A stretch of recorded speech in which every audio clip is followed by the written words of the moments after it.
Quand Dieu aime les David, il utilise les Absalom pour les faire revenir, car la douleur rend humble et la pression donne le pouvoir. Mais ce n'est pas parce que le caïman vit dans l'eau qu'il ne peut pas se noyer. Alors, ne commence pas ce que tu ne peux pas terminer, car dans la vie, il y a des gens qui sont avalables. Tu es libre de les attaquer, mais fais très attention de leur alliance avec Dieu. Sinon, tu mourras avant ton heure. Comme il a fallu que Absalom se révolte contre son père David pour que le meilleur conseiller exceptionnel de David, Achitophel, le trahisse. L'abandon des hommes n'est pas l'oubli de Dieu. À cause de la soif du pouvoir, il n'y a pas de fidélité de Dieu sans infidélité des hommes.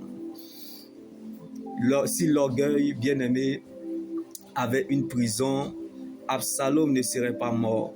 Donc la voie qui paraît droite à un homme peut finalement conduire à la mort. Comme le péché des lèvres prend l'homme mauvais au piège, tandis que le juste peut sortir de la détresse.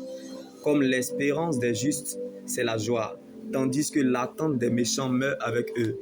Donc, veille à ce que la lumière qui est en toi ne soit pas ténèbres, car lorsqu'un homme prudent voit venir le malheur, il se met à l'abri. Mais ceux qui manquent d'expérience vont de l'avant et en subissent les conséquences, car la recherche de l'approbation des hommes peut vous détourner de la voie de l'Éternel. Comme beaucoup de personnes recherchent la faveur de ceux qui dominent, mais c'est l'Éternel qui rend justice.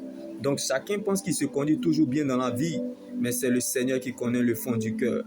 Donc ce n'est pas tout ce qu'on fait de bien que Dieu approuve forcément. Ce n'est pas toutes les vérités qui sont bonnes à dire. Donc tout homme prudent agit en connaissance de cause, car celui qui met un frein à ses lèvres est un homme avisé. Donc celui qui veille sur sa bouche se garde lui-même. Mais celui qui ouvre de grandes lèvres court à sa perte. Si la bouche avait des yeux, Étienne ne serait pas mort. Donc la langue qui parle trop ne manque pas de péché. Si la discrétion avait des oreilles, Jean-Baptiste ne serait pas mort. Donc parfois fermer la bouche est bon, car la sagesse nous emmène parfois à se taire. La vie et la mort sont au pouvoir de la langue. Quiconque aime en mangera les fruits. La même langue qui nous construit, cette même langue peut nous détruire. Alors, laissez-les regarder la fin du film. Et vous comprendrez que c'est à la fin du film qu'on paye les acteurs. Donc la fête changera de camp. Car Dieu n'abandonne jamais et ne délaisse jamais ses enfants, quel que soit le chemin qu'ils passeront. Ne prends jamais une décision dans la précipitation. Il y a des chemins qu'il faut le prendre seul, même si cela vous risquerait de vous ôter la vie.